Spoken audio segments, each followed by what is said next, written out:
প্রিয় মানুষের শূন্যতা সে তো আজীবনের জন্য। তাই বলে কি ট্যুর মিস হবে? কখনো না। আসসালামু আলাইকুম, hello everyone, welcome back to my new video. আশা করি সবাই ভালো আছেন।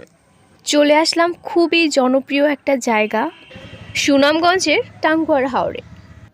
এই ভিডিও ক্লিপগুলো অনেক দিন আগে নেওয়া, কারণ দেশের সাময়িক পরিস্থিতির জন্য ভিডিওটা এডিট করা হয়নি আর আপলোডও দেওয়া হয়নি।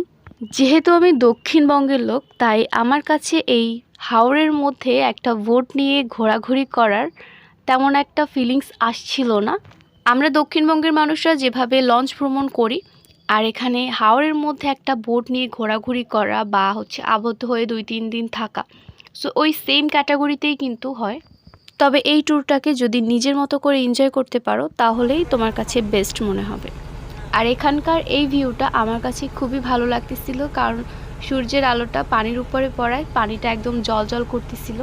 এরপরে আমরা চলে আসলাম খুবই জনপ্রিয় একটা জায়গা, ওই যে দূরে দেখা যাচ্ছে ইন্ডিয়ার পাহাড়গুলো। এতক্ষণ যা কিছু দেখলাম তার থেকেও এই সিনারিটা আমার কাছে খুবই ভালো লাগতেছিল, কারণ আমরা দক্ষিণবঙ্গের সমতল এলাকার লোকজন, তাই আমাদের কাছে পাহাড় পর্বত এই ব্যাপারগুলো কিন্তু একটু বেশি অ্যাট্রাক্টিভ।